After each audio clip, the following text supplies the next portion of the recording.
En este vídeo te voy a explicar cómo perder grasa de la forma más fácil posible si eres endomorfo. Aunque si te consideras ectomorfo, mesomorfo o polimorfo, te van a servir igualmente estos consejos. Solo que va a ir enfocado especialmente a los endomorfos, ya que suelen ser las personas que más les cuesta perder grasa y definir. Por lo que en este vídeo te voy a dar los 5 mejores consejos que considero para conseguirlo, en los que te voy a responder algunas preguntas como cuánto peso puedes perder a la semana, cuál es el mejor número de comidas que hacer en el día o si debería hacer cardio obligatoriamente. Además, aparte de estos 5 consejos, al final del vídeo te voy a explicar el único método fiable que conocemos para poder aumentar realmente tu metabolismo de forma natural, para que puedas perder peso mucho más fácilmente y todas las definiciones que hagas no te cuesten prácticamente ningún esfuerzo. Y si me conoces, ya sabes que no te voy a decir ningún truco secreto ni fórmula mágica. Pues empezamos con el primero de todos, que es que al principio de la definición o pérdida de grasa no desperdicies todas tus cartas de golpe. Y me explico. Imagina que tus cartas con las que estás jugando este maravilloso juego de hacer una definición son el déficit calórico,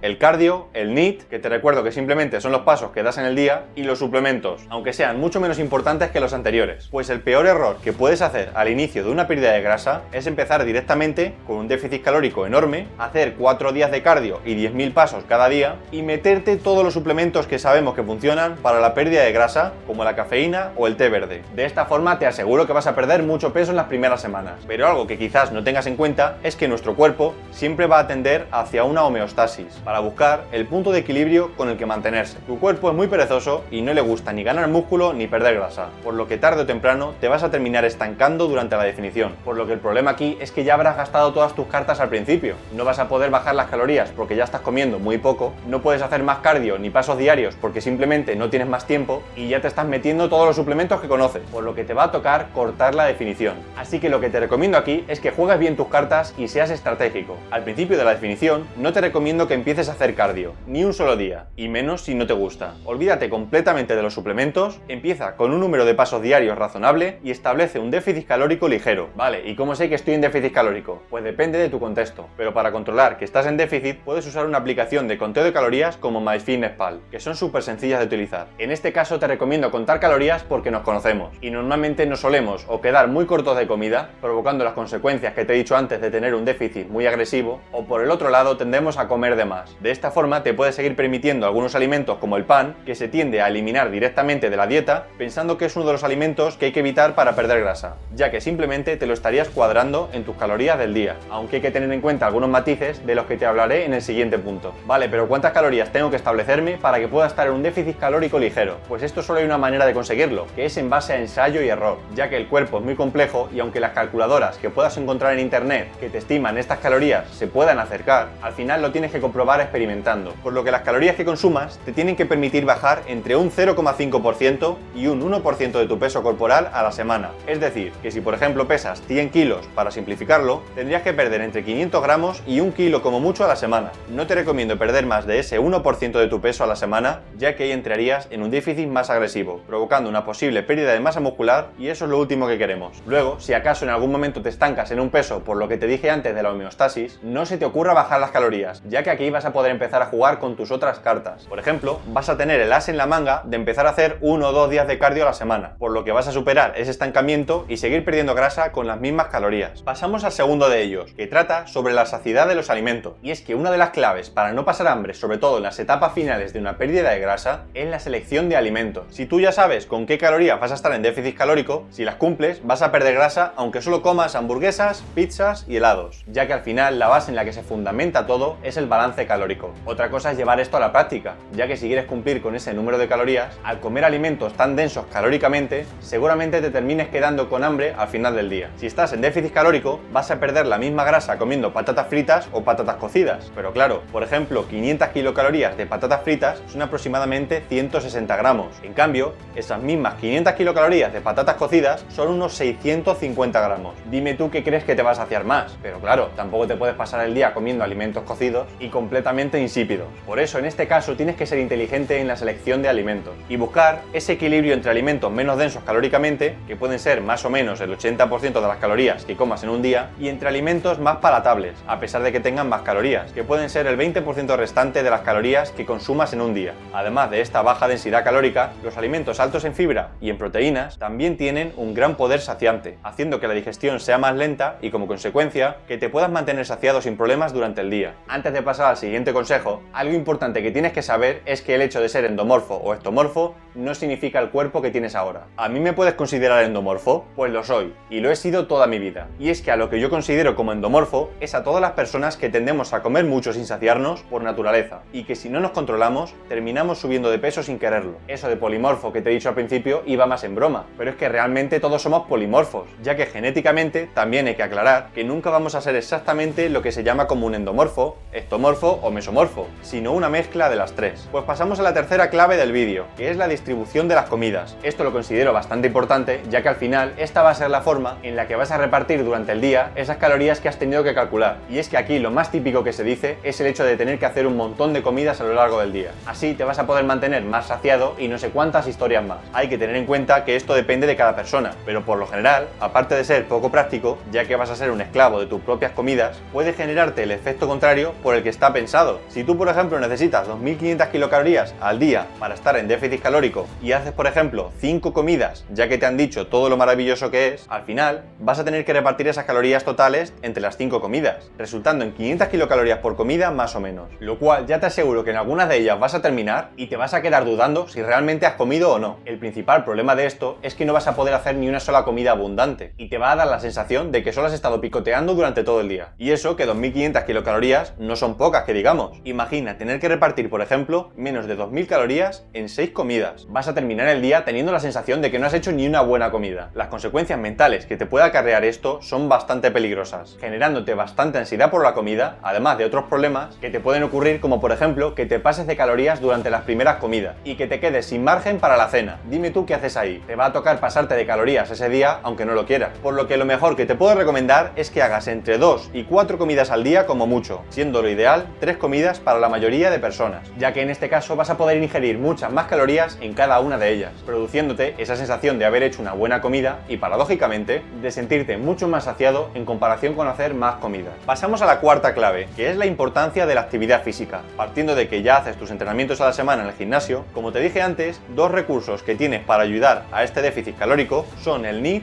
y el cardio. Ya te digo directamente que si odias hacer cualquier tipo de cardio, vas a poder llegar a tu objetivo de pérdida de grasa sin hacer ni un solo minuto. Eso sí, para no tener que reducir demasiado las calorías, te vas a tener que mover de otra forma, que es caminando. Y es que si sacas algo de tiempo, te recomiendo que te pongas una media de pasos a la semana que tengas que cumplir. Lo mínimo que te recomiendo son unos 7000, que es lo que te puedes poner al principio de la definición, por ejemplo. Y lo máximo ya depende de cada persona, pero a partir de 10.000 pasos ya se requiere bastante tiempo. Y te terminas convirtiendo en un esclavo de esto. Así que por lo general no te recomiendo superar mucho este número de pasos. Y más si tu trabajo lo tienes que hacer sentado. Por otro lado, si no te importa o incluso te gusta hacer algo de cardio, como te dije antes, lo mejor es que al principio de la pérdida de grasa te reserves este recurso o lo hagas lo mínimo posible. Luego, si en algún momento te estancas de peso y no bajas más, antes que reducir las calorías es cuando puedes agregar más días de cardio. El número de sesiones que hagas a la semana ya depende de ti. Y es que si estás cumpliendo con un mínimo de proteína diario, mantienes un déficit calórico controlado, sin bajar más de ese 1% de tu peso a la semana, y controlas que no estás perdiendo rendimiento en los ejercicios del gimnasio, te puedo asegurar de que no vas a perder masa muscular. Por lo que, como te digo, ve incrementando cuando sea necesario esta actividad cardiovascular, y mientras que te mantengas en unos rangos razonables, no va a haber ningún problema,